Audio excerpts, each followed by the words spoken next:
ఇంకా క్లియర్ అరటిపండు వదిలించినట్టుగా నేను ఈ దేశంలో ఉన్న ఏ పార్టీ గురించి ఇక నేను మాట్లాడను. నాట్ ఓన్లీ జగన్మోహన్ రెడ్డి గారు, నాట్ ఓన్లీ చంద్రబాబు గారు, ఎవ్వరి గురించి ఏ పార్టీ గురించి మాట్లాడను, రాజకీయాల దగ్గరికి వెళ్ళను, అందులో ఇంటర్ఫియర్ గాను. ఇంకేమైనా క్లారిటీ ఉంటే చెప్పండి చెప్తాను. లేదు, తీసుకోలేదు. ఇంతవరకు నా జీవితంలో ఏ పార్టీలో కూడా సభ్యత్వం నాకు లేదయ్యా. కానీ ఆ పార్టీ తరఫున మీరు మాట్లాడారు, ఆ పార్టీలో పోస్ట్ కూడా తీసుకున్నారు. సో జగన్ గారి అభిమానం అని చెప్పారు. అంటే పార్టీ వైఎస్ఆర్ జగన్ గారంటే ఇప్పుడు దాకా కాదు, నేను చచ్చిపోయేదాకా జగన్ గారిని అభిమానిస్తా. నన్ను అంతగా ప్రేమించాడు. తీసుకొని ప్రాథమిక సభ్యత్వం ఉండదని మీరు చూడండి. నేను ఎప్పుడు ప్రాథమిక సభ్యత్వం నన్ను ఎవరు అడగలా. నేనేం చేస్తానంటే చెప్పాక ఓటర్లాగే స్పందిస్తా. ఈయన బాగున్నాడు, ఈయనకి సపోర్ట్ చేస్తా, ఆయన బాగాలేదు సపోర్ట్ చేయను. ఓటర్ ఏంది? ఇప్పుడు రామారావు గారు అప్పుడు దాకా లంచాలు ఇచ్చారు, ఎవరు కాంగ్రెస్ వారు. ఈయన రామారావు మంచోడట, రామారావు మధ్య. కాకపోతే మా అబ్బాయిల గురించి మాట్లాడడం చూడండి. దీనికి కొనసాగింపుగా ఒక మాట కూడా ఇస్తా. ఇంకొకసారి ఎప్పుడు నా బ్రెయిన్ బ్లాస్ట్ అయిపోయిందంటే, నా బుద్ధి, భారతదేశంలో ప్రజలందరూ ఇదొక్కడు గుర్తుపెట్టుకోవాలి మీ జర్నలిస్టులు. ప్రజలందరూ దీని మీద శ్రమ తీస్తున్నా. ప్రజలందరూ అన్ని పార్టీలకి ఓట్లేశారు, అన్ని పార్టీల్ని గెలిపించారు. Great people, Indian people. Bengal ఆ మూలకి వెళ్తే మమతా బెనర్జీని ఓడించారు, ఆమెను గెలిపించారు.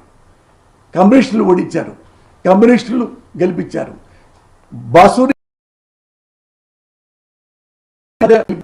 ఇక్కడ ఢిల్లీకి వస్తే భారతదేశంలోకి ఇందిరాగాంధీ గెలిపించారు, ఇందిరాగాంధీని ఓడించారు. బీజేపీని గెలిపించారు, బీజేపీని ఓడించారు. మొరార్జీ దేశాయ్ గెలిపించారు, ఓడించారు. ఇక్కడ కాంగ్రెస్ ఓడించారు, రామారావు గెలిపించారు. పోసాన్ని ఉన్నాడు ఏంటి, పోసేసుకుంటున్నాడంటే ఏంటి ఆశ్చర్యంగా ఉంది. నాకు వద్దు, నేను రాను, నేను ఇంకెప్పుడు. అది ఏమైందంటే మాస్టర్ గారు, నేను మా పార్టీకి సంబంధించినటువంటి నాయకులు కార్యకర్తలు ఎవరైతే అతిగా ప్రవర్తించి ఎవరైతే కొంత దురుసుగా ఉండుంటారో 2019 నుంచి 24 వరకు మేము అధికారంలో ఉన్నప్పుడు నోటికి హద్దు అదుపు లేకుండా, చేతలకు హద్దు అదుపు లేకుండా, మనం ఏం మాట్లాడుతున్నాం అనేది కూడా సోయ లేకుండా మాట్లాడినటువంటి వ్యక్తులకి క్షమాపణ పత్రం అని చెప్పి నేను ఒకటి విడుదల చేసిన. మా యొక్క పార్టీలో ఉండేటువంటి మండల స్థాయి నుంచి కన్వీనర్లకు మొత్తం పంపించిన, జిల్లా స్థాయి అదేవిధంగా రాష్ట్ర స్థాయి నాయకులకి అందరికి పోయింది. ఆ పోవడంతో ఆ పోయిన మరుసటి రోజే శ్రీరెడ్డి గారు క్షమాపణ లేఖ రాసి నారా లోకేష్ గారికి, జగన్ అన్నకు ఒక లేఖ రాసి పెట్టినారు అన్నా అని చెప్పేసి. అదే విధంగా నేను ముందు రోజు క్షమాపణ పత్రం రిలీజ్ చేసిన, మరుసటి రోజు ఆమె రాసింది. ఇంకా కొంతమంది రాసినారు.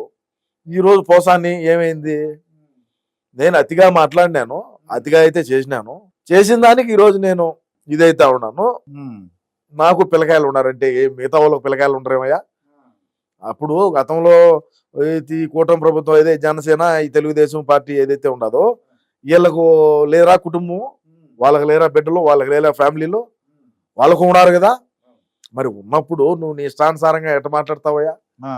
నువ్వు మాట్లాడితే ఈరోజు నా కుటుంబం ఉండదంటే వాళ్ళ కుటుంబం లేరా, వాళ్ళ ఇంట్లో ఆడవాళ్ళు ఉండరా, వాళ్ళకి బిడ్డలు ఉండరా, వాళ్ళకి ఏమి ఉండరా? మరి ఈ రోజు నీకు జ్ఞానోదయం అయిందా? ఆ రోజు అంటే నీకు కుక్కకి వేసి కుక్కకి పెడిగ్రీ వేస్తాము, పోసాని గాడికి ఏదో పదవి ఒకటి ఇచ్చారు సినిమాలు, నందులకు సంబంధించి ఏదో సినిమాలకు సంబంధించి. దాంట్లో ఏమో నెలకేమో 3.5 లక్షల జీతం దొబ్బుతీవి. ఇప్పుడు మొన్న సినిమాలు ఏమి లేవు, సినిమాల్లో ఎవడు క్యారెక్టర్ ఇచ్చేవాడు లేడు. ఒక ప్రెస్ మీట్ కు ఇంత తీసుకొని మాట్లాడుతీవి. ఆ ప్రెస్ మీట్ కూడా ఇప్పుడు దేకేవాడు. ఆ ప్రెస్ మీట్ కూడా అన్న ఏంటంటే, అధికారంలో ఉంటే ఆ జగనన్న అనేటువంటి వ్యక్తి ఎప్పుడు కూడా ఎవరికి ఆర్థికంగా సాయం చేయడు. నీకు ఒక పదవి ఇచ్చాడు, గవర్నమెంట్ లెక్క నీకు అలర్ట్ చేస్తాడు, గవర్నమెంట్ డబ్బుల్ని నీకు జీతం రూపంలో నీకు ఇచ్చాడు. ఏమి ఇంట్లో ఏమి తెచ్చిచ్చేది ఏమి ఉండదు. తిరుమల హుండీలో వేయటము, అన్న దగ్గరికి డబ్బులు వేయటము రెండు ఒకటే. అది ఇప్పుడు ఇంక ఇచ్చేవాళ్ళు లేడు కాబట్టి వీడు మరగడం. కుక్క ఏంది, పెడిగ్రీ వచ్చే మరుగుతుంది. దీనికి పెడిగ్రీ వేయకుంటే ఏమవుతుంది, అది అలిగిపోయి కూర్చుంటుంది ఇంట్లోనే. దాన్ని లేయి రా అన్నా కూడా రాదు ఇది. సేమ్ అదే పరిస్థితి పోసాంది. ఇప్పుడు ఈ పోసానికి పూసేసుకున్నారు కదా, నేను వదిలేస్తారా మన వాళ్ళు ఎవరన్నా కూటమి ప్రభుత్వం వదిలేయటం జరుగుతుందా? వదిలేస్తారా లేదండి క్షమాపణ? అది కూటమి ప్రభుత్వం నిర్ణయించదు, మాకేం తెలుసు. ఇప్పుడు మా పార్టీలో అయితే నేను చెప్తా మా పార్టీ విధి విధానాలు ఎట్టుంటాయని. అది కూటమి ప్రభుత్వం యొక్క విధి విధానాలు లేనిది చట్టానికి ఏంది పరిస్థితి? అది జనరల్ ఏమంటావు మీ ఐడియా ప్రకారం? మామూలు కామన్ మనిషికి ఆలోచిస్తే వదిలేయాలా లేదా? అలాగా నన్ను అడిగితే వదలాల్సిన పని అయితే ఏం లేదు. మా ప్రభుత్వం అయితే వదలదు. వదలరు. అది ఈ ప్రభుత్వం మరి కూటమి ప్రభుత్వం ఎడ చేస్తుందేమో చూడాలి. ఇక